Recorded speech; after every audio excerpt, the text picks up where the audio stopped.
It's just the pickle. It's the Eddie and Webby show, but it's just the pickle. Oh, yeah. It's just the pickle. The Eddie and Webby show, but it's just the pickle.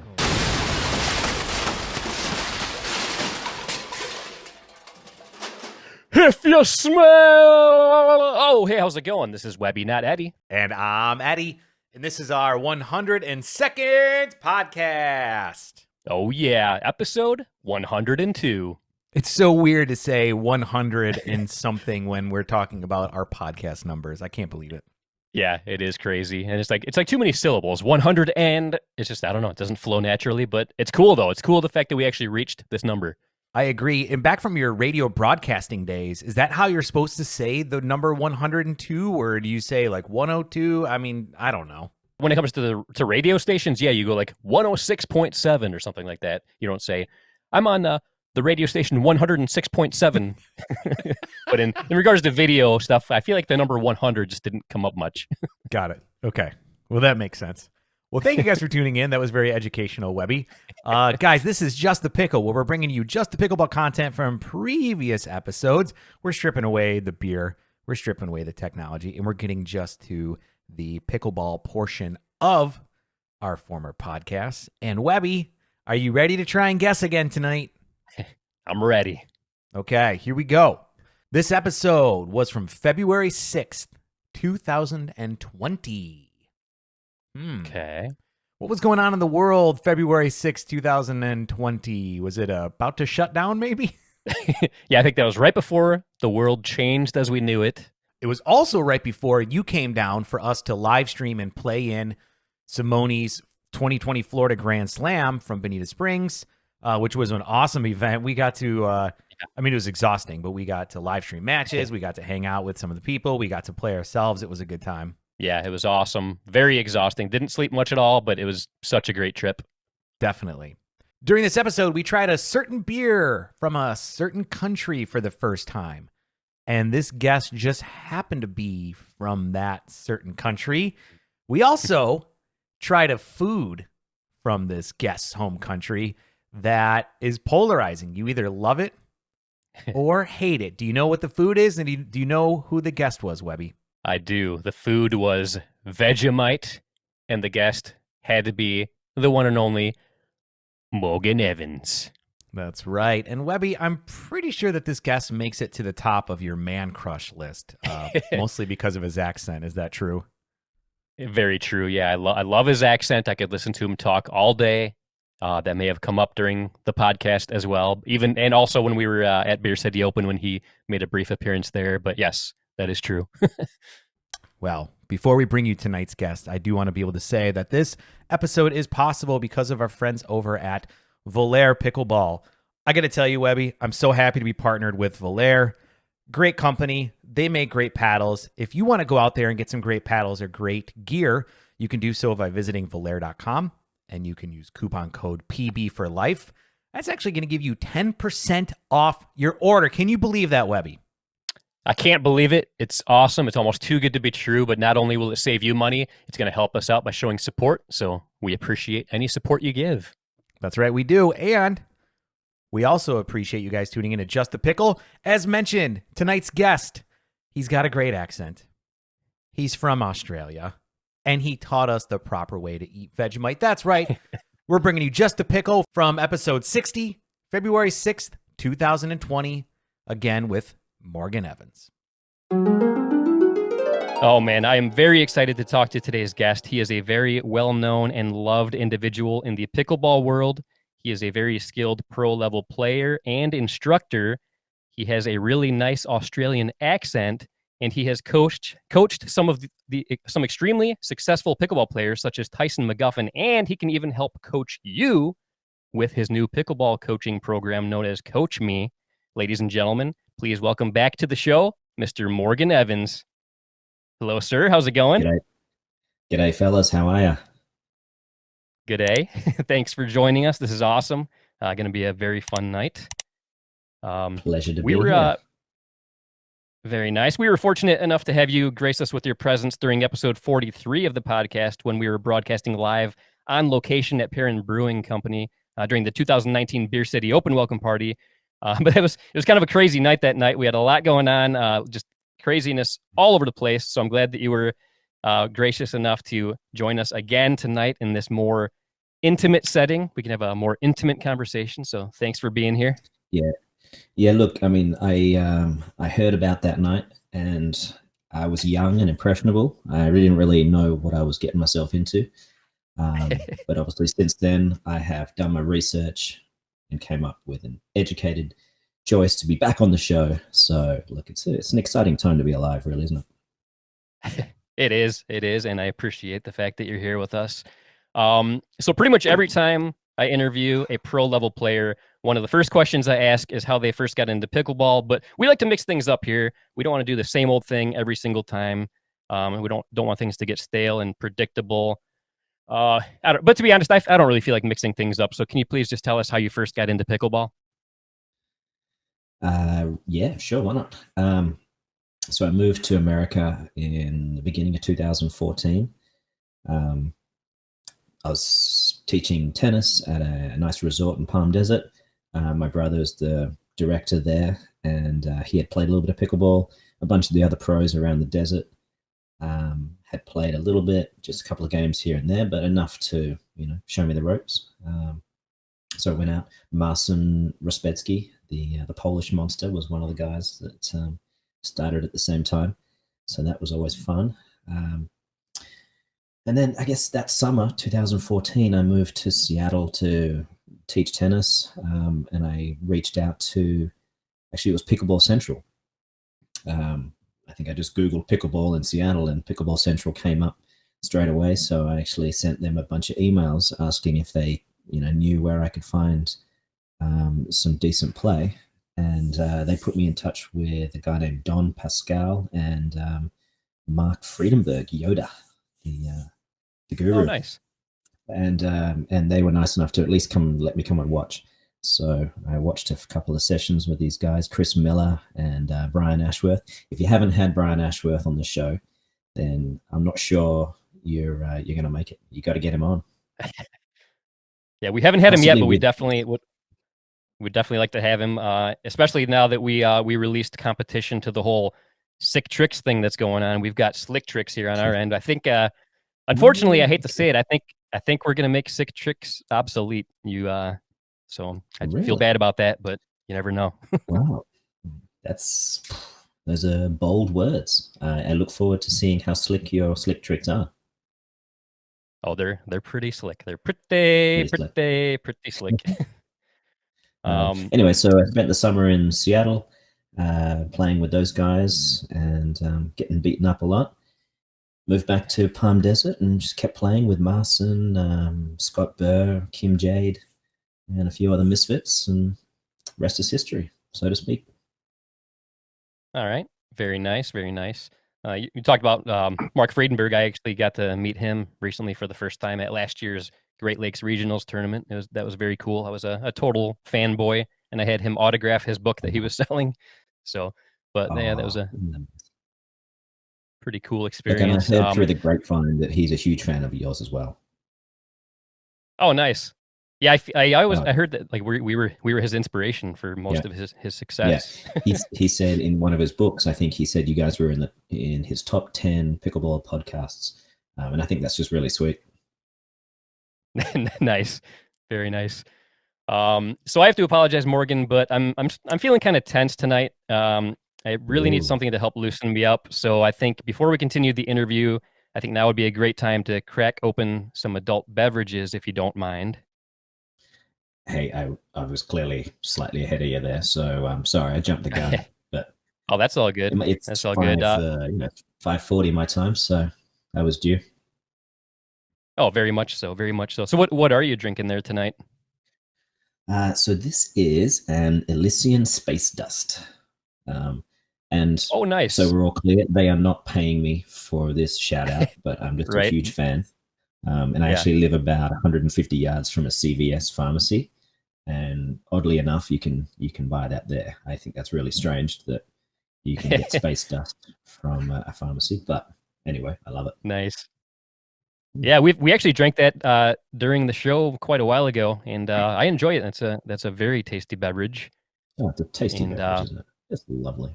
very, very tasty. And something we like to do on the show from time to time is try something that we've never had before. So Ooh. I am going to reveal the beer I will be drinking, something I've never had. I've always heard great things. And Oh, this is don't tell me called it's Foster's. Premium Ale from Foster's. Have you ever heard of that Oh, one? you're killing me. Oh, you're killing me. Oh, I had to do this it. is why you didn't tell me what any of this stuff was going to happen. Yeah. That's exactly why. Before the show, Morgan asked what we'll be drinking tonight, and I was like, don't worry about that. We'll Yeah. reveal it during the show.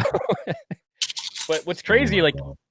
look at the size of this can. I mean, this can is huge. Like, here's for size comparison, here's a regular can compared to this can. It's like taller and fatter, and it's just, I've never seen a can quite this size before.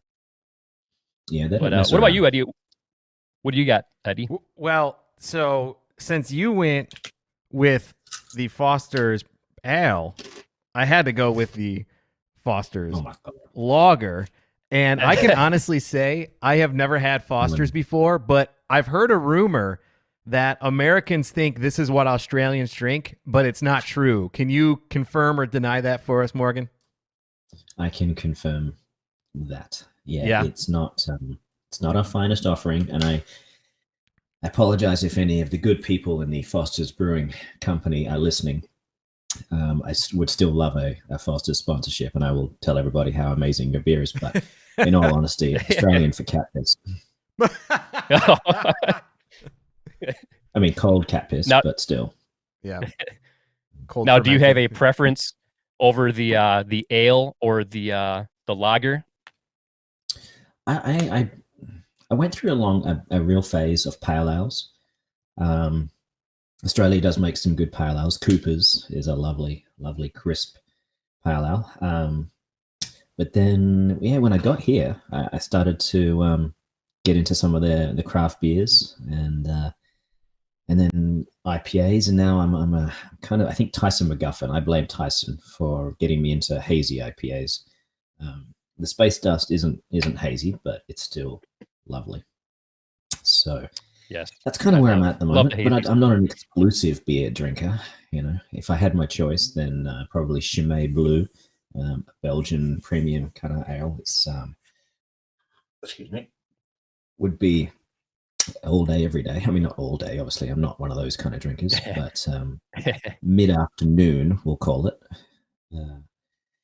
That would be nice. But I don't discriminate. nice. Wine, I'm a wine Sauvignon Blanc or Cabernet Sauvignon kind of fan as well. All right. Very nice. Very nice. So I've had a few sips of this, and I've got to admit, I probably won't be buying it regularly. I hate to say, Shocking. it's drinkable. I mean, I'll drink the rest of it. Maybe I don't know. I might switch to something else Yeah. before I'm done with the entire can. But what are you thinking, Eddie? Have you tried yours yet? Yeah, there's nothing really much to write home about, to be honest with you. It tastes like a standard lager. I would put this up there with Budweiser, maybe a little bit more malty All right, forward all right. type of. It's not great, but let's not go crazy. Yeah, I'm just. It's not. It's not the top of the list for me. It's not Bud Light territory. Come on, it's not Coors Light territory. It's not Michelob Ultra. It's still, still Australian. Come on, Yeah. give us a chance. Yeah, it's not. But yes, it's not great. Nothing to write home about. Crown Lager. Right. That was always my favorite growing up. That was a lovely Aussie beer. They were Nice. beautiful. All right. Well, so let's get right back into the interview, the thing that people are actually interested in hearing about. So I'm interested in learning about your background. Can you tell us a bit about like where you were born and where you were raised growing up? Born in a soup kitchen in Missouri, actually. It's different, but I moved pretty quickly from there. No, I actually wasn't born in a soup kitchen in Missouri. I was born in an area called Farnborough in the UK, so I don't know, it's an hour or two outside of London. And I lived there until I was about 4.5, and then moved to Australia with La Familia. Obviously, I wouldn't go alone. That would be pretty scary for a 4-year-old. So I went with the family, and proceeded to try my best over the next 20 years to develop an adorable Australian accent as opposed to a horrible British one. Who knew that Americans seem to like both of them pretty well anyway? So, Oh yeah. Oh man. Yeah, that's a great accent you have there. I feel like part of me just wants to just have you just run with this whole thing yourself without me asking any questions, just to see what happens. But I do have a couple we questions I didn't want to do ask that. you still. Far away. So when you were in Australia, is it really common to encounter a bunch of deadly creatures on a daily basis, or is that just another thing that the mainstream media blows out of proportion? Yes, that the second one, definitely. Look, the hard part is the facts are fairly stacked in favor of. Well, apparently the stat I heard was approximately 1 in 3 tourists last week, at best, and they're just snakes, spiders, crocodiles, rogue kangaroos, koala bears, drop bears. Jeez, have you? I don't know if you've heard of the drop bear epidemic that's happening. Have you heard of that? The drop bear? I Drop cannot bears, say I've heard yeah. about that. No. Okay, What's so that all about? you can imagine a koala bear, right? Okay. All right. Okay, so just think a bigger, at least twice the size, maybe 3 times the size of a koala bear, a bigger, meaner koala bear that they hang out in trees in well-known camping sites, and they literally just wait for unsuspecting tourists to come underneath, and then they drop down from the trees, boom, and you've lost Oh your lunch man. money right there. I know, Oh it's man. tragic. Yeah, a lot of people just No, drop them like flies. Really, drop bears. Yeah. Jeez. I had no idea. Is it true that koala Yeah. bears are actually quite vicious themselves? Because I've been hearing that they're like not as cute and cuddly as they lead on to be. They are incredibly lazy. I'll be honest. Koala bears actually sleep 20 hours a day. They're awake Oh, for really? about 4 hours, and they do not get much done. Honestly, very little. They don't pay any taxes. There's really no real workforce coming from the koalas. They're professionally cute, and that's great, and that's already really what we need them for. Right?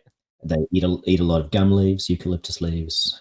But the only reason why they might seem vicious, and they're going to protect their young and whatnot, but hopefully not do anything too stupid with young koala Right. bears. But their claws are incredibly sharp. So if you haven't had a bear attached to you, they're still a bear. They're just more cuddly than like a brown bear. Or Right. yes, grizzly. Those don't seem nice. But yeah, no, they're just super sharp claws. So it might seem like they're upset with you, and they're just trying to hold on and probably get some sleep. So what ultimately led to you deciding to move to the United States? The INS? No. It was mostly Interpol. They didn't think they could track me in California, so this was an obvious choice. All right, that makes sense. Makes a lot of sense. I was actually, before I moved here, I was living in Sardinia. It's an island in the Mediterranean, an Italian island, and I was teaching tennis there for about 4 or 5 years or so. And then I don't know, the kind of lifestyle I was leading was very seasonal, moving around a lot. Wasn't working too well for relationships and, well, bank accounts for sure. So I decided I wanted to settle down somewhere, and I was living a kind of a 50-pound baggage allowance for about 10, 11 years. And I really wanted a big TV. At some point, I was like, I want a giant flat screen TV, and they're so cheap in America. So I thought I would give my brother a call, see if I can get a job at the resort where he was working. And Bob's your uncle. Robert's your father's brother. Very nice. So you mentioned teaching tennis. Are you still pretty heavily involved in tennis these days, or are you completely devoted to No. pickleball now? Yeah, and I haven't taught tennis for probably at least 2, maybe 3 years. I tried to swing a racket for the first time a couple of weeks ago, and my elbow was sore for about 5 days. So I'm not sure if I'm going to get back into tennis. Pickleball seems good for me. Yeah, and it seems like it's something we can stick with for quite a while. I see a lot of 80 somethings playing it, and they're doing just fine. Yeah, I'm not one of them. Just don't let the hair fool you. I'm actually mid-20s at best. Nice. So Eddie, what's going on the social media there? Well, I don't want to interrupt. I think where Morgan was going with the story was awesome, but there's so much stuff going on social media that I feel like I had to jump in here and start sharing this. So let's If start it's here. about the pants, then it's about the pants, isn't it? No pants Okay, comments yet here. But the that's first great. comment is from Rodney Langley. It says Morgan Evans is Ooh. one of the funniest dudes in the Oh. game. Love listening to Selkirk on serve and when he does commentary. Good old Rodney. Cheers, mate. Appreciate it. Got a Nice. question here And I from agree. Tony. Yep, go ahead. Oh, I was gonna say I love the Selkirk on Serve podcast that you do, and I was curious. Are you gonna be doing any more of those coming up? Do you have any future episodes planned? Yeah, well, we're actually going to be mixing it up a little bit. So we're just sort of trying to reinvent the wheel. Okay. Don't want to give away too much, but we're excited about where it's heading. And you can see this giant, lovely microphone here. You know, that's not a coincidence. I don't just order these things in case Eddie and Webby want me on the show. So hopefully everybody's enjoying the audio quality of this incredible broadcast. I definitely am. For sure. Okay, what time is it in Australia? Yes. Well, it depends which side of Australia you're talking. Eastern states right now is probably around about midday, I think, something like that. Maybe a little earlier. So yeah, so it's tomorrow anyway. The great thing about going to Australia, well, if when you come back from Australia, you could leave, say the 21st of February, and you'll be back on the 21st of February, maybe even before you left. So you're essentially time traveling, which is fantastic. Be kind of a mind trip to think about that. Right? Like I leave and I get back home yesterday. It's crazy. Huh. Nuts. Boom. Mind blown. Got a comment here from Steve Kennedy. He says, "Oh, Steve Kennedy. Morgan looks like Stevie Wonder."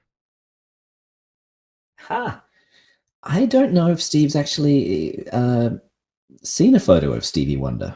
I feel like he has more of a year-round tan than me. Unless I'm confusing him with someone else, but I think I know who he's talking about, and it might be to do with the glasses. Steve, don't you think the other guys look like Stevie Wonder as well? Right. I thought this was the uniform. It is. No, you pulled it off. I love it. Right? I love it. You have to try. Put in your best foot. I got one more question I want to share here, and Webby, sorry if you had this for something to talk about here in the near future, but it's another question from our buddy Tony. I'm going to butcher it. Rowan, I hope I'm saying that right. He asks, how is the biz going with Coach ME?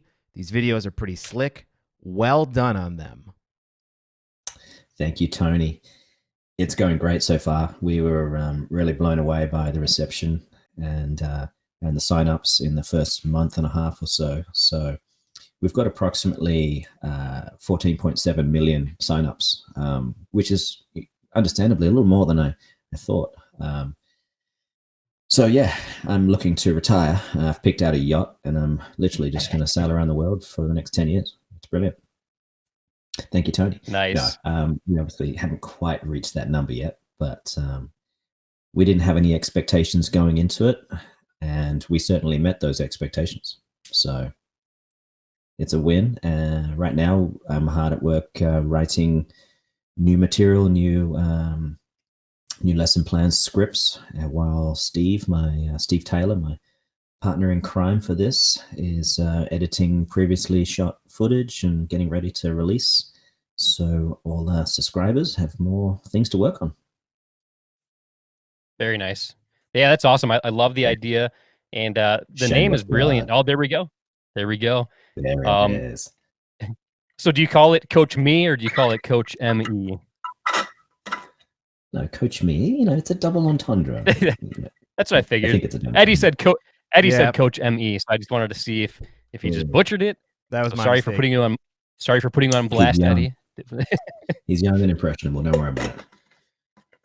No, but I think that's. I mean, it's brilliant because I mean, I don't know if you realize this, Morgan, but your initials are ME, so it works out Really? perfect. Yeah, I'm surprised you didn't realize that. Yeah, all this time, I had no idea, but now, thanks to you, you've pointed it out. Now I know. Brilliant. Well, that just works out even better, doesn't it? Yeah, and you're welcome. Yeah. I feel like your stocks are just going to go up even more. You've got a whole new marketing campaign you can use. No, Really can. no, but I That's do. I fantastic. love it. As soon as I saw that you were doing that, like it just, I thought that was brilliant. I love the name of it. I love the idea. I love the concept. So that's awesome. Yeah, I'll Thank you, definitely sir. check that out. I could definitely use some improvement. So I will check it out and see what you have to offer there. Come on. Come I know on. it's. I mean, I have my own Yeah, T-shirt yeah. that says Team Webby. You would think somebody of this caliber wouldn't need any assistance, but yeah, I definitely need assistance. Okay, well, at least you're honest. Good man. So we were talking about Australia a little bit ago. I know the Australian Open recently happened. Do you follow the big tennis tournaments that happen, or do you not really care about that stuff too much? I tend to watch if Aussies are playing or Federer. I'm still a big Federer fan, and yeah, when he's not playing as well as he might, and hasn't really got a realistic chance of winning, then unfortunately I lose a little bit of interest. And the Aussie Opens, it's a tough time to always want to wake up at 12:30 or stay up to 3 o'clock Right. to watch. So yeah, I haven't been quite as engaged, but I will certainly tune in for Wimbledon and the French Open. See what's going on. Are you a fan? Yeah, I'll be honest. Pretty much my entire life, I've never cared at all about any of these pro tennis tournaments. But getting into pickleball, something about it actually like makes me a little more interested because I know a lot of people are coming from tennis into pickleball, and I feel like those people, the people that do that, they catch on to pickleball immediately. So something about it makes me a little more interested in tennis. Like being involved in pickleball makes me a little more interested in tennis than I used to be, but I still don't really follow those too much. Like I'll read the headlines and stuff and I'll watch highlight videos and stuff, but yeah, I do care about it a little more than I used to. Good. Yeah, look, it's still it's still an incredible sport, and the kinds of athletes, anyone in the top 2,000, 5,000 or so are astonishingly good athletes that most of whom are not getting paid anywhere near the kind of money that you can now make in pickleball. So I think we're going to get inundated more and more over the next 5, 10, 20 years. Oh yeah, I can definitely see that happening. So while we're on the topic of Australia, I do have one more Australian related thing I want to bring up for now, and that is regarding an Australian delicacy that I've heard you talk about on other podcasts. In fact, I think I've heard you say that it is what they eat in heaven, and that is something known as Vegemite. It's something that neither Eddie or myself have ever had Vegemite before. So we thought it would be fun to get our hands on some and try it for the first time ever tonight during this show. So we each acquired some Vegemite. So just listeners, just so we're aware, so you're aware, this podcast is going to cut short around about 10 seconds after these two try this. Oh. Don't smell it. Don't smell it. Oh, don't smell it. I did it. I already did it. I mean, I probably said heaven, but I probably meant purgatory. You definitely said heaven. I had my hopes up. Like, okay. Were you being sarcastic? Don't do what you're about to do, Eddie or Webby. Okay, listen to me. Put the spoon down. Right, done. The spoon down. Okay, where is your toaster? It's so far away. Why? Dude. Wait, So Well, I've you got can something eat an similar. hour I've got a before anyway. cracker. I've got a cracker. I'm putting it on a cracker. I'm not going to do All what right, Eddie's doing. all right, before you put it on the cracker, dude, listen to me. Man, Come on, I'm messing everything up. Okay, do you have any butter? Do you have any butter nearby? Not nearby. I have some upstairs, but it's not close enough. It's not in reaching distance. If you put Vegemite straight on a cracker and the amount that looks like you're about to put, you might die of toxicity. The amount of vitamin B that will be running through your system, you'll be glowing for 3 days straight for a start. That's going to look weird. And I don't know if you'll survive. The key to loving Vegemite is a good bread. I tend to like the sourdoughs here. Country white sourdoughs are nice. Don't charcoal it with the toaster. Lather on a generous amount of butter, unsalted, and then you put on, if it's your first time, a very small amount, like a fingernail kind of area and spread that over as even as possible, because it'll kill you if you don't take it seriously. Yeah, I'm kind of scared now. Yeah, people think it's the animals, the reptiles, the jellyfish in Australia that will get you. Vegemite will get you too. Some Aussie chick will convince you to try it, and they'll put a bloody teaspoon of the stuff in your mouth, and you'll try and be a hero and swallow it, and just end in tears. So if I ate this right now, you're saying that would not work out good. I mean, you'd never talk to me again, but hey, give it a go. What do I know? I gotta try it, doctor. All right, so I smeared a small amount on this cracker. I didn't do what you I didn't do the huge amount that I was going to do, so I'm going to give it a try on this cracker. Woo! Okay. It's a zinger. That's not bad. All right. That's not bad. Right. I like it. It's a lot saltier than I expected. It's mostly salt. It's I can always tell when I'm a little bit dehydrated. I'll have more of a hankering for toast and Vegemite. In Australia, people mostly it's toast, but Vegemite sandwiches, cheese and Vegemite sandwiches. I can see this going really well with cheese for sure. The saltiness from this and kind of the savory flavor with it. Oh man, I think I want to try this with a cheese sandwich or something like that. I think that'd be really All right, good. I'm going with the first cracker. The first cracker that I loaded up hardcore. I'm going for it. All right. Do it up. All right, Webby's first cracker. You heard it here, folks. What do you think?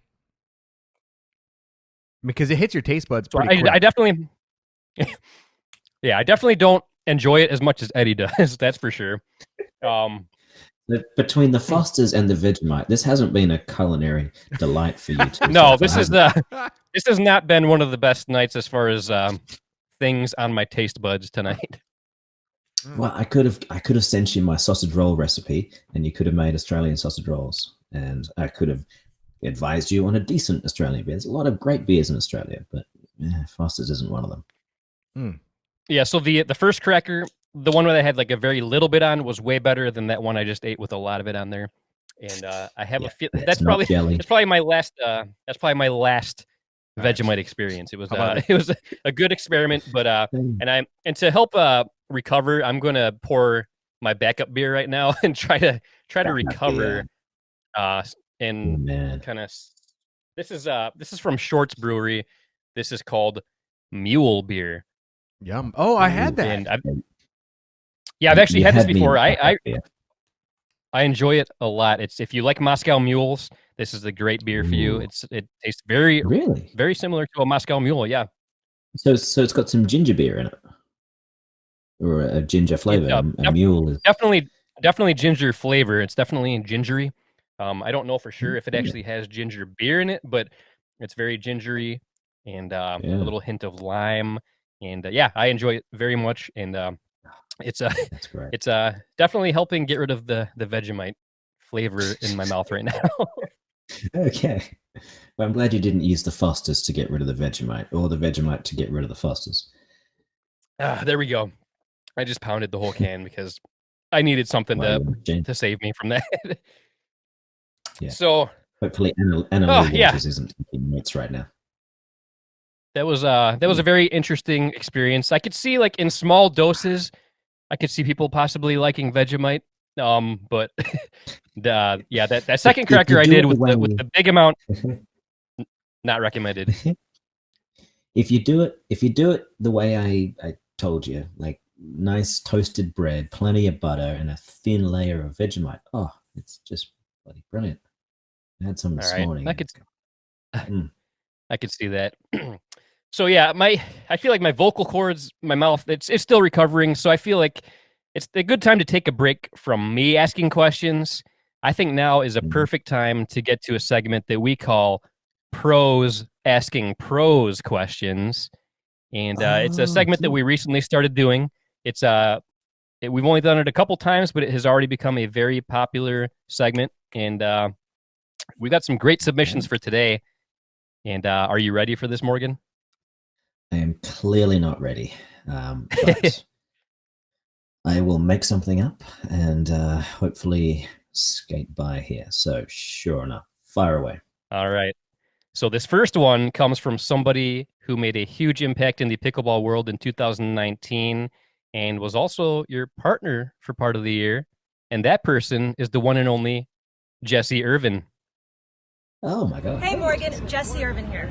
I have a question for you. I know you like to use the term shake and bake for the drive and poach combo. I was wondering, do you have any other nifty lingo for pickleball plays? Great question. Well, there you go. Oh my God.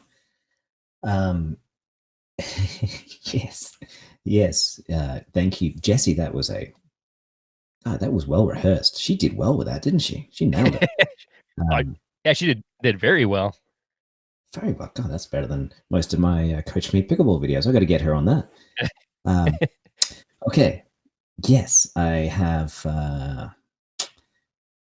Well, my most the one I like to use the most is probably it's called the slippery nipple, and it's essentially a kind of a look away, leave the paddle behind while you try and sell the idea that you're going cross court with a dink, while you just kind of leave things behind and attack the person down the line. It literally it's 60% of the time it works every time, but yeah, it's getting harder and harder to pull that off. But the slippery nipple is one of them. That's great. I also have the 007, the golden bowler, the golden stroller, the look-see-do.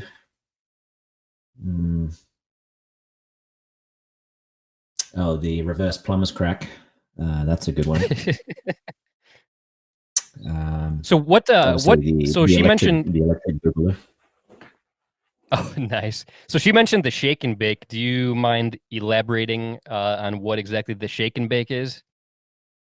Yes, I feel that it was essentially a kind of like a well-contained sort of breadcrumb mixture that was sold during the 70s, and you would kind of put a chicken or something inside this bag of breadcrumbs. You would shake it, and then you would bake it. And they had an advert using shake and bake, and then about I don't know, probably 35, 40 years later, an incredible movie came out known as Talladega Nights: The Ballad of Ricky Bobby. One of the greatest movies of all time. I think we can all agree. Oh yeah, just a real, coming of age classic, zero to hero tale. And the protagonists had a collective shake and bake maneuver, and that movie just really hit home hard for me. And so I essentially just stole that during the LeMaster Davison Classic in 2015 with Marcin Respetsky. He was my partner, and we were getting out-dinked by literally everybody. There were kids in the parking lot out dinking us. And so we decided, if we're going to lose, we better lose going out swinging. So we decided, given that he is like 14 inches taller than me and wildly more skilled and athletic, that I would be the one that just smashes the ball, and he goes in there and does the difficult stuff like poaching and putting away volleys, and then putting away another volleys, and then running over to the other side of the court when I couldn't reach something, and then trying to put that ball away. And that became the shake and bake. Very Good nice. times. I dig it.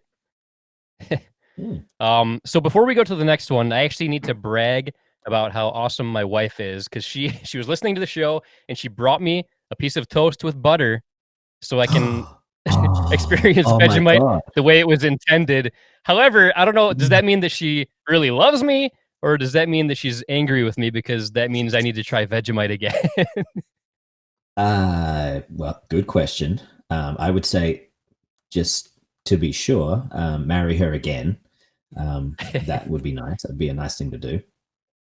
And then yes, no, you can take it both ways there. So either she's definitely not going to feed you anything in the morning and she's just giving you a piece of bread because you're not going to get any breakfast, or she actually genuinely has some kind of affection for you.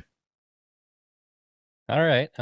So we're gonna do the next question real soon. So while that video is playing, I will put some more Vegemite on this piece of toast. I will get my second mule beer poured and ready to go. Right. But so let's go to the second question. The segment is called Pros Asking Pros Questions, but we use the word pro very loosely for this next one because this one comes from the self-proclaimed people's champion, Mr. John Davison.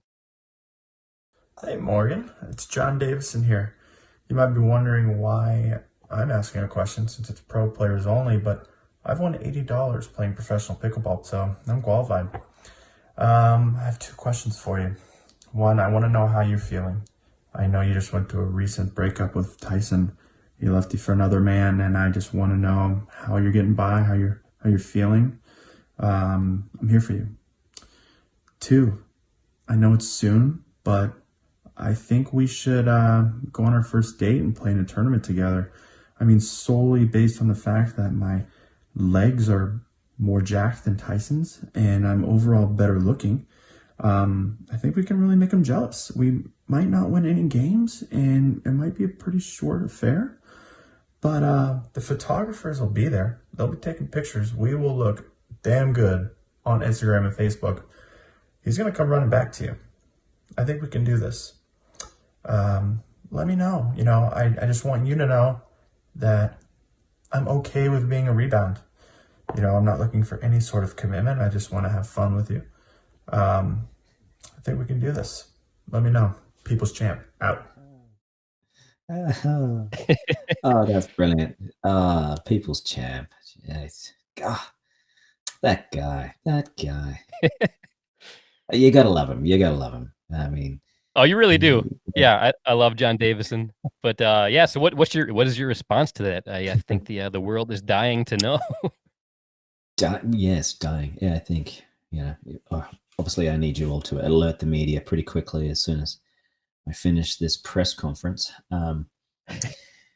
Firstly, how am I feeling? I'm feeling very good. I have taken about 3 months or so off after nationals. I haven't played a tournament. Waiting patiently for the next Maxima to come out.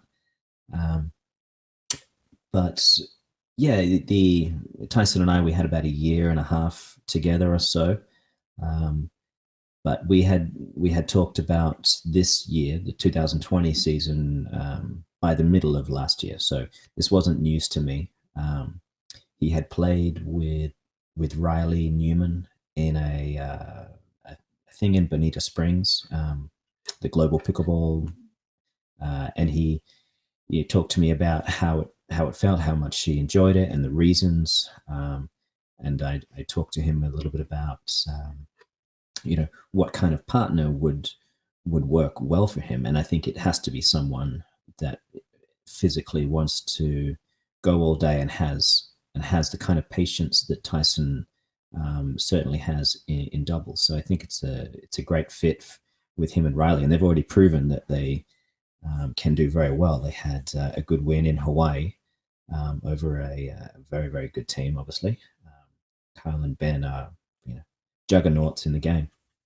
Oh yeah. So yes, my heart is clearly broken, but I actually this year I'm playing most of my tournaments with Andre Daescu, the big Romanian who did very well at nationals. So feel like as a rebound guy, John, I would certainly love to play a tournament at some point.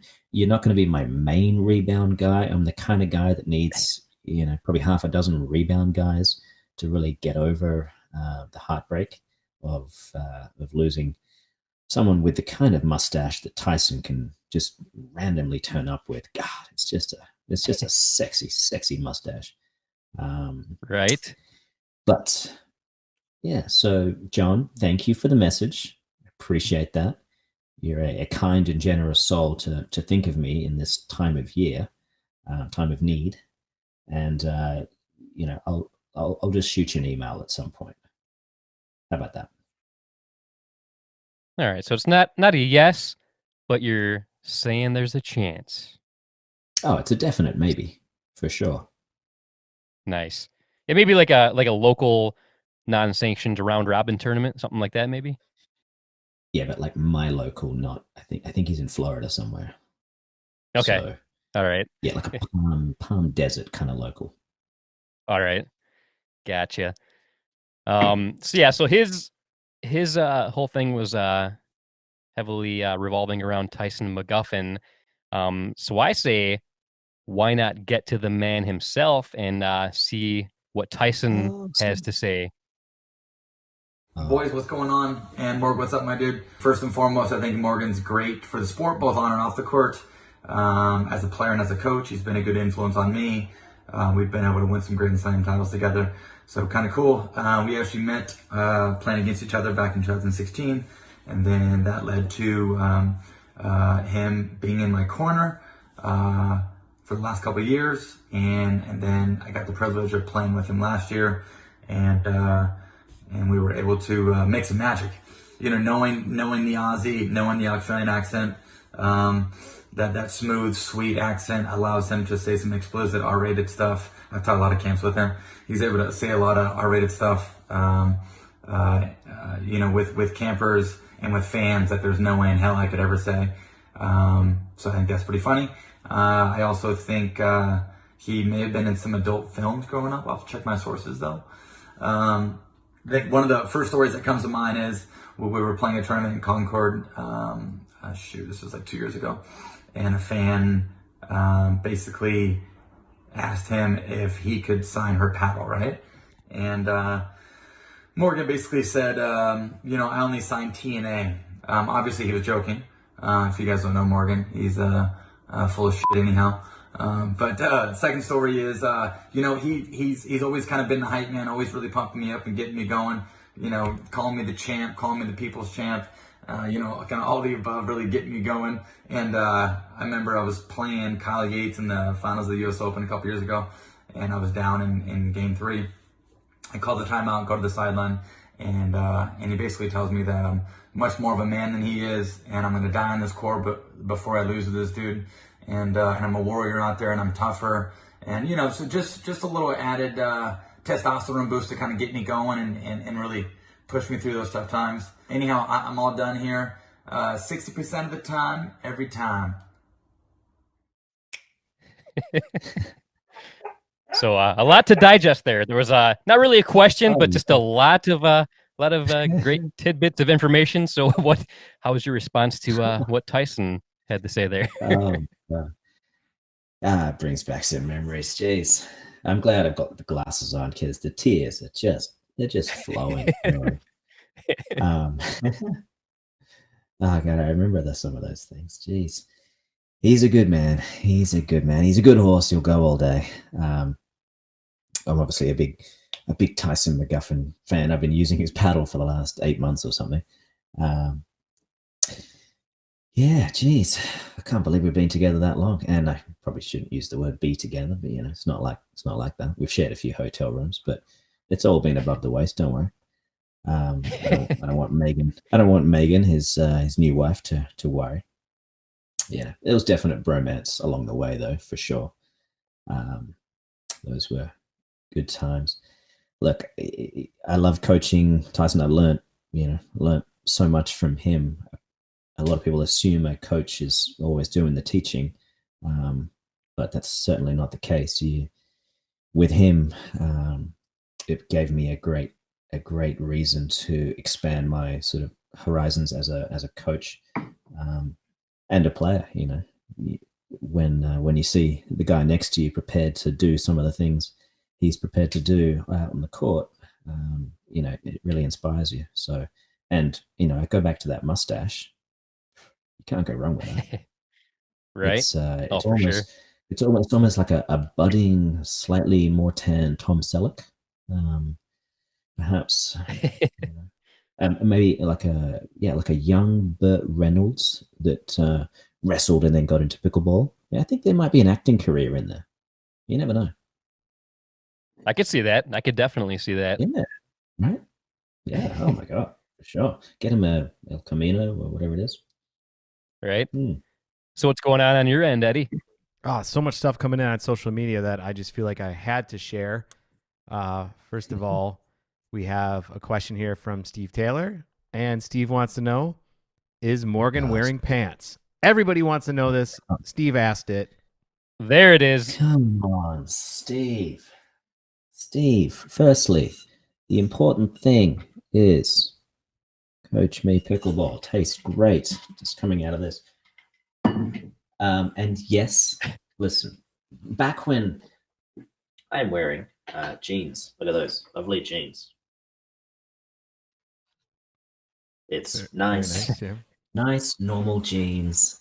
That whole thing, that last time, one time, I forget when it was, where there were, I just forgot pants and it seemed to have stuck. Or I couldn't afford them. I forget what it was. But I've made at least $25-$30 over the last few years. And these jeans at Ross or Marshalls or something, I think they were like $14.95. So it was definitely within my price range for a pair of jeans. And so I am wearing pants. Thank you, Steve. Well, if pickleball doesn't work out, you can always be a pants model, right? Could be another career choice. Or a lack of pants model. Yeah. I love it. We have another very, very serious question here from another Steve. This one comes from Steve Kennedy. And Steve Kennedy really wants to know how long your dink is. On a really good day, it's 24 feet. Okay. Diagonal. Backhand to backhand. That is essentially how long that is. Yeah. On a bad day, 14 feet. Either way, it's enough. Plenty of size there in the dink. I like that. And here we have one from Matthew Gear, my buddy that I played in the U.S. Open with last year. He said, Morgan, your podcasts are the bomb.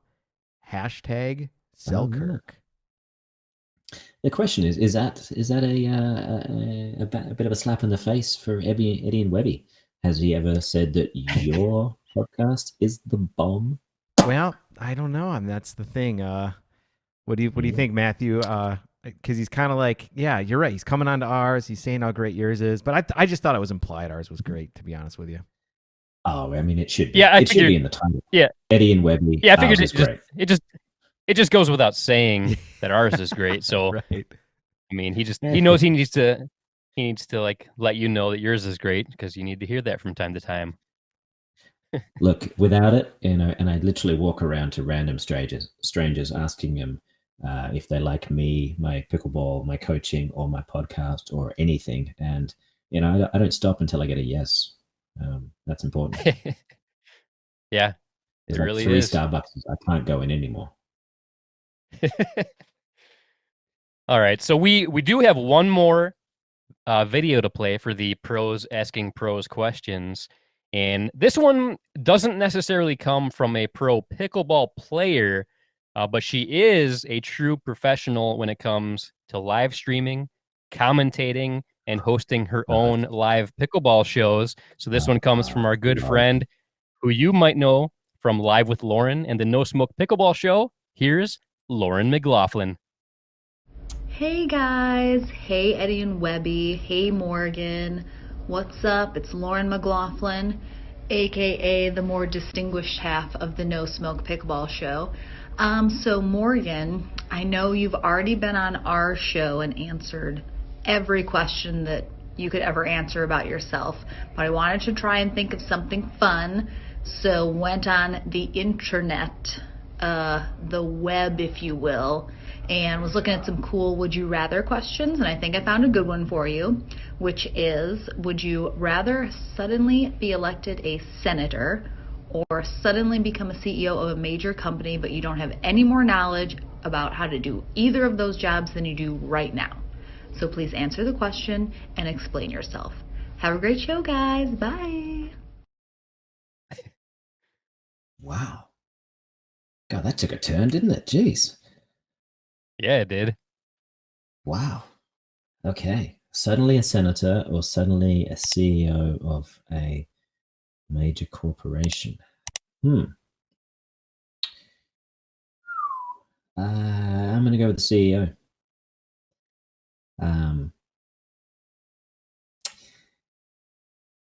Largely because I don't think I can get elected to Senate, given my birth.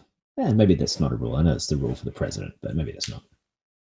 But CEO of a major corporation, I think you probably end up having more power to make change, either in the organization you're running or by virtue of the fact that you can sell it if you want and start something new. God, that is a good question. Jeez, this is one of those ones I should have been ready. I should have been prepared for, guys. Come on, I could have given an educated answer. Yeah, that was a deep question. I was not expecting that, but deep. yeah, that was a deep one. So deep. Geez. Yeah, but I don't think as a senator. Yeah, I think I would be one of those senators that you'd constantly hear about in the news because they just snuck off to some island to play pickleball with Ben Johns and Christine McGrath on some, getaway. That would be the kind of senator. So that's probably not best for the Senate itself. So I should probably stick to CEOing. Yeah, all right. That's my final answer. But thank you, Lauren. Appreciate that. Yeah, thanks, Lauren. Thanks, everybody. And I love the fact that Lauren still had to take her little jabs at us because she said like she had you went on their show before our show. I mean, she just have you ever met anybody that's so nice and pleasant, but at the same time just claws come out like at the drop of a hat. Yeah, no, only really Halle Berry in the making of Catwoman. Yeah. No, but we love Lauren. Lauren and Kyle are good friends of ours. We do have we have our differences. We have a feud going on from time to time, but no, we're good friends, definitely. Good times. I just love what she's done with her hair. Yeah, I'm kind of jealous of the beard she had going there. I mean, I need to up my beard game for sure. You'll get it. Don't you worry. Just hang in there. So a couple days ago, I did a Google search for your name. I looked up Morgan Evans, and I was actually very surprised to find out that you're a country music recording artist known for such classics as "Day Drunk on Tequila." I had no idea that you had that kind of resume. Honestly, and given you can probably understand, given that the name of that particular single that I put out fairly recently, I hear.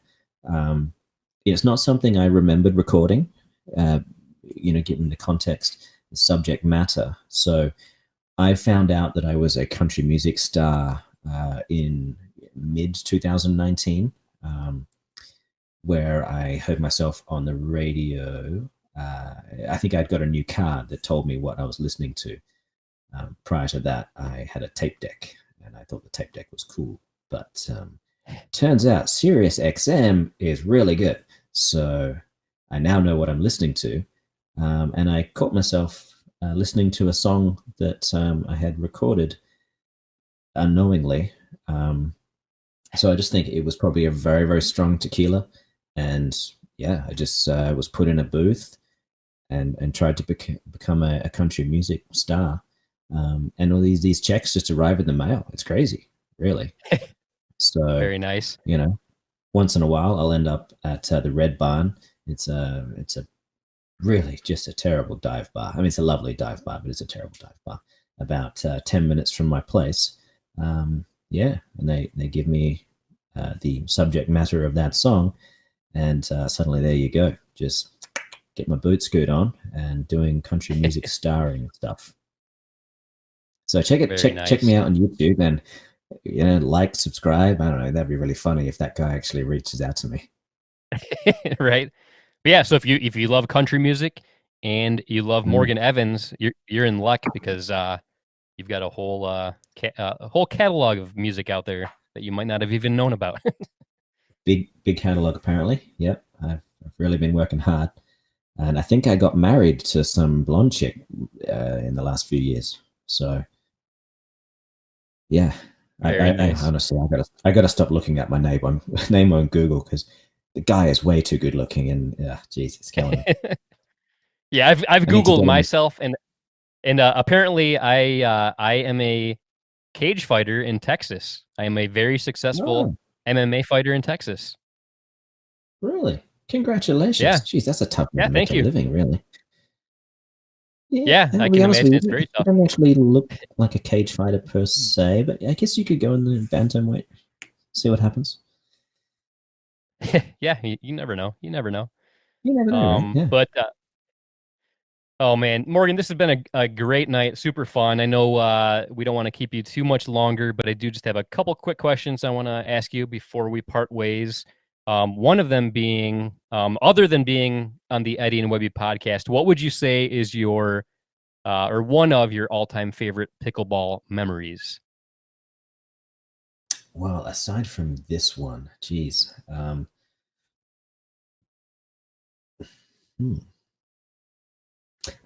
really liked holding the Australian flag during the US Open flag ceremony. I think it was the first year, might have been the second year of the US Open. That was something I know it's just a couple of hundred people gathering around.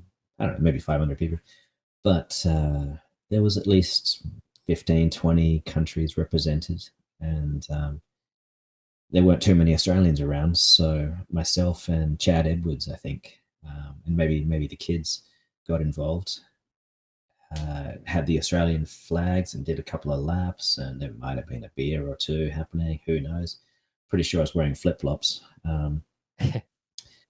Anyway, that was just it was lovely. It was so. It was one of the first times where I got the sense that pickleball was going to become is going to only get more and more global. And places like Australia are going to be represented in things like the US Open and all kinds of obviously competitions coming forward. The Australian Nationals, I think, has happened twice now. My mum is the president of the Australian Pickleball Federation, so that's great. Anyway, that's probably my favorite memory. Yeah. Nice. Hope very cool. Your question. Yeah, that's awesome. So I have one more question. I saved this one for last because I know this is probably what everybody tuning in really wants to know about Morgan Evans, and that is, what are your thoughts on time travel? Do you believe in time travel? And just what are your overall thoughts? Overall thoughts, okay. Well, I mentioned not the other day, like an hour ago, about how you fly from Australia here and you kind of go back in time, but that's not time travel. I actually have had it's kind of like a pet sort of research project that I've been doing for maybe 15 years or so. I remember watching it was a documentary about a professor guy named Ronald L. Millett, he might still be, I don't know, I haven't checked him out for a while. He's the professor of theoretical physics in the University of Connecticut. Anyway, he started trying to build the world's first time machine around, well, I think it's about 15, maybe 20 years ago now. He's going on a while. I'm not sure he's going to get there, to be honest. But he's got the right idea, and he's piggybacking off Einstein's theory of general relativity, and he's essentially trying to create it's like a particle accelerator that shoots a linear beam of light around the cylinder so fast that it can essentially spin a subatomic particle at the speed required to travel through time. Anyway, the point is, if you can encode information on that particle, the idea in the theory in what right now is believed in the laws of physics is the idea that once they are able to turn this machine on and get the speed right, that this particle will go back in time.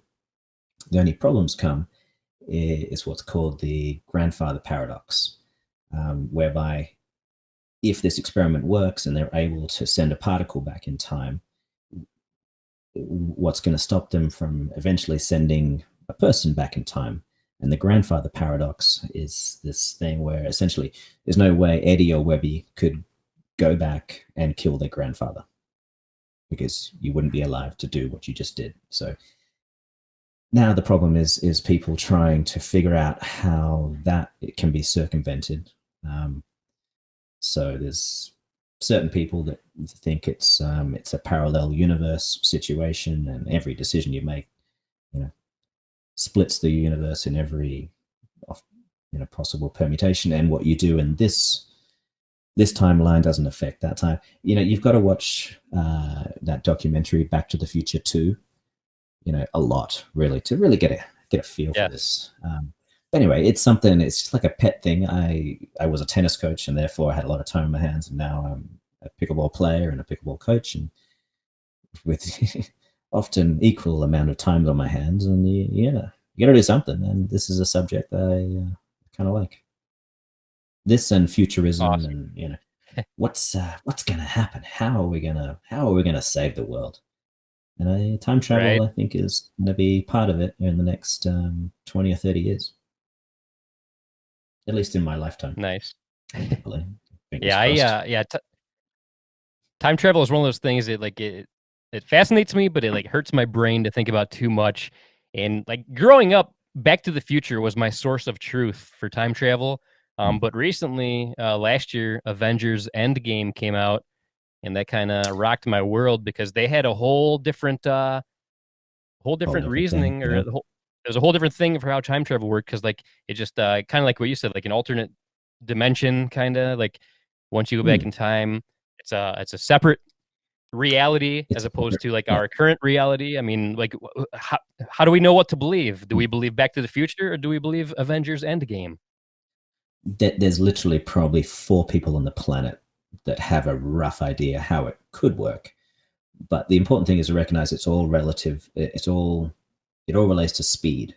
And the example that someone told me, which seemed to make sense, is if you imagine, say you go into outer space, and you're parked outside of the Earth's atmosphere, and you've got 2 spaceships side by side. Okay, and one of them turns their lights on, their high beams.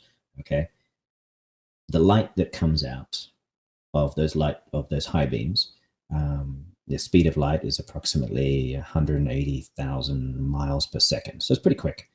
Okay, so with those high beams on, if this spaceship then accelerates at half the speed of light, you would assume that the light traveling would be the speed of light plus another 90,000 miles per second. But that can't happen. It's a universal measurement per se. it's an ultimate speed. So what that means is all that's changing is the time it takes for that light to reach a certain distance, which Einstein used that example to prove the theory of general relativity, and people have been working to either disprove it or prove it further. And who knows, in 50 years, and we're like, no, he was wrong. We don't know. We're just going to keep watching, Michael J. Fox do his thing. Right? I've got to admit, I thought you were trolling me before this interview. You told me that you believe in time travel and that you've thought a lot about time travel. I thought for sure you were trolling me, but you have proven that you really have put a lot of thought into time travel. So this is a great learning experience tonight. I love it. Would I do that to you, dude? Come on, we're like best friends. Come on. That's what I always thought. I thought you were just being nice, but now I know that we are legitimately best friends. And being best friends, I think you will truthfully tell me, should I take this bite of toast and Vegemite with butter underneath it, or has it been sitting too long to where I should probably just not bother with it? No, I think you're still good. Honestly, right, I'm it's gonna go not so for much the heat of there; it's the amount of butter involved. That's what you're looking at.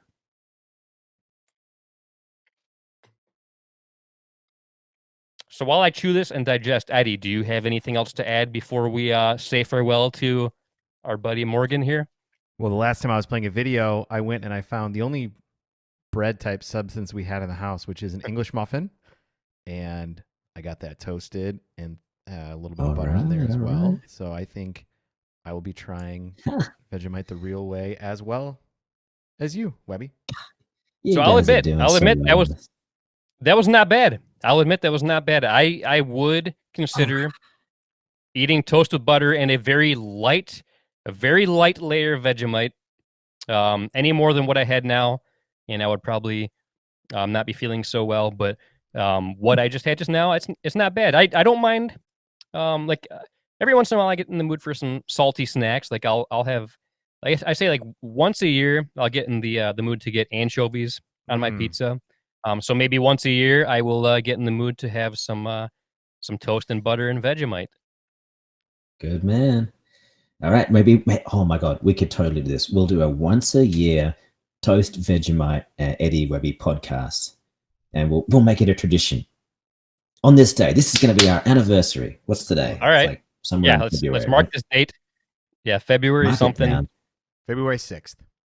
Yeah, February 6th. Put it on your calendars, everybody. A new holiday and tradition just started. Vegemite Day. This is it. It's like a Festivus for the rest of us.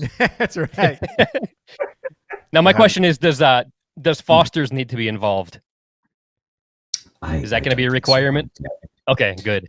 Thank God. We can probably let them go. My recommendation is we find another Australian brewery. And I looked at the Total Wines nearby, and they didn't have anything, but they're out there, and you can get them in America. They're out there.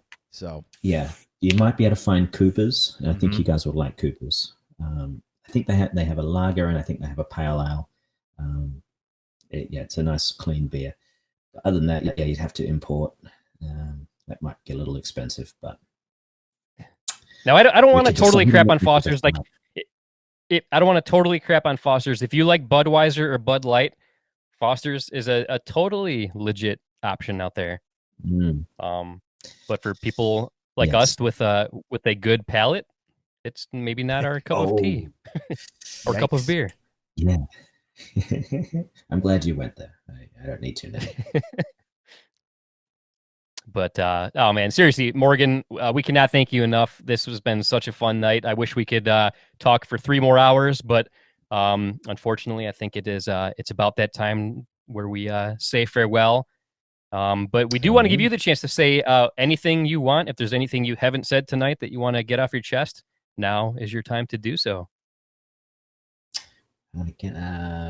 Right. Well, yeah, I probably should have planned that, shouldn't I? Jeez. No, I mean, I thought. What about Coach Me? Do you want to say anything else? Anything else about Coach Me? Well, sure. Why not? I hadn't planned on it, but I'll just bring up my phone at a pre-orchestrated script that I wrote. No, no. No, the Coach Me Pickleball site, for me, it's been a huge part of my life in the last year and a half, 2 years. Not so much in terms of giving me a focus point on coaching, but to help me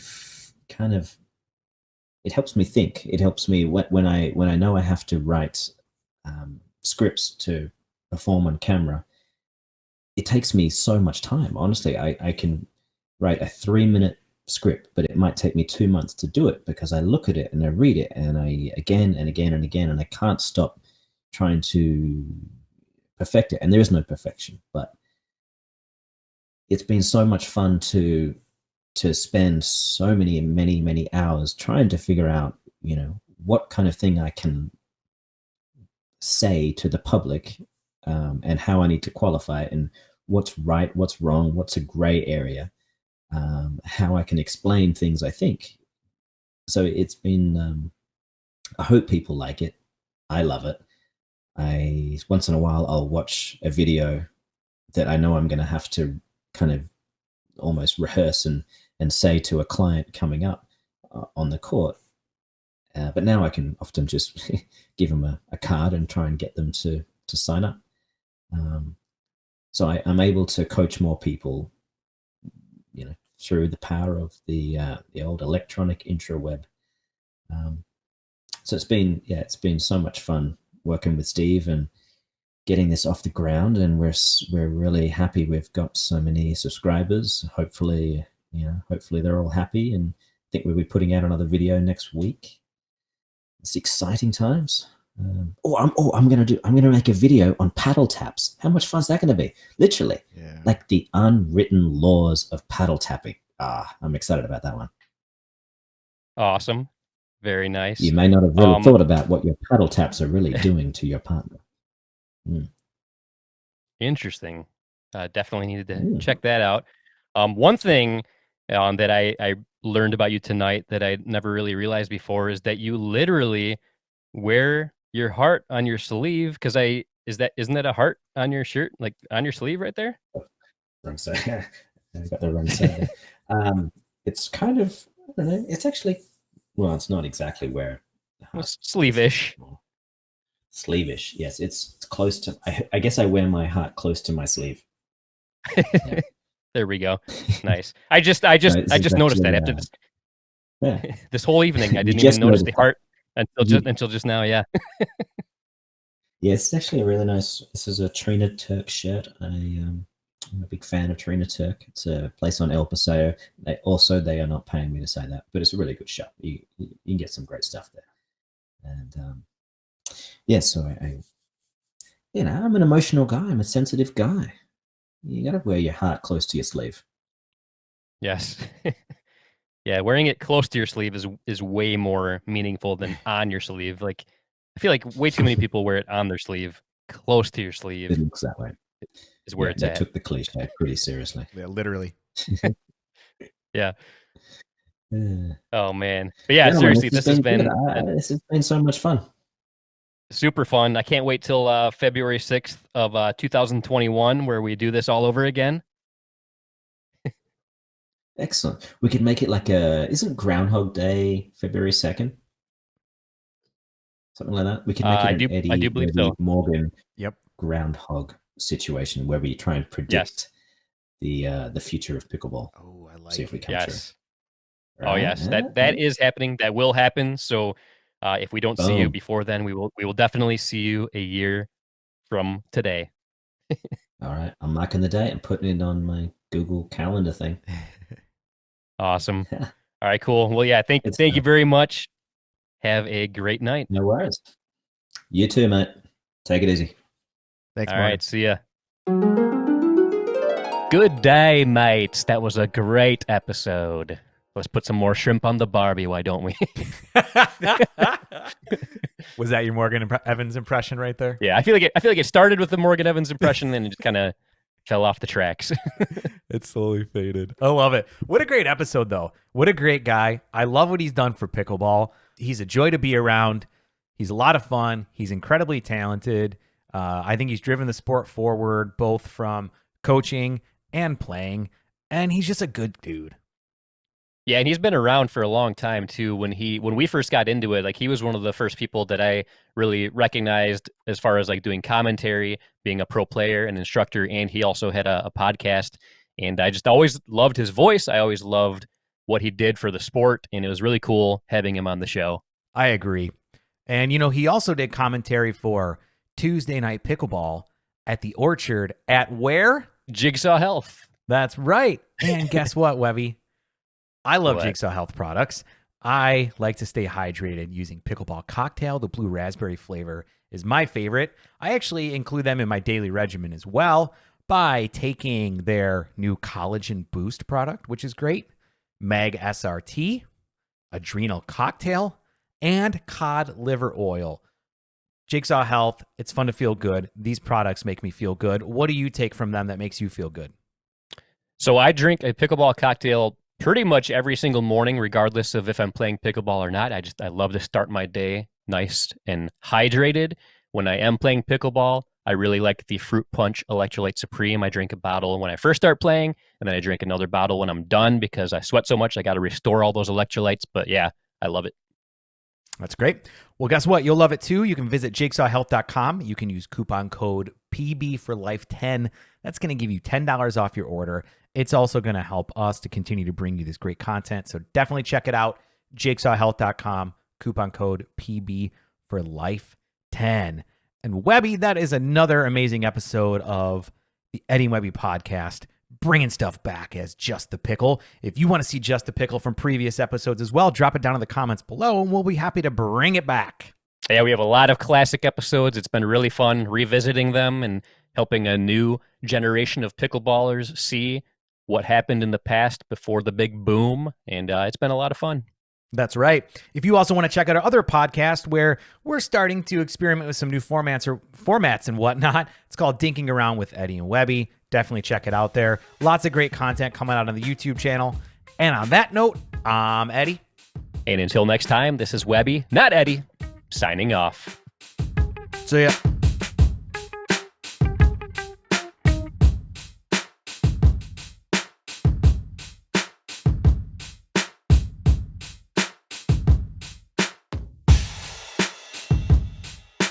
Pickleball!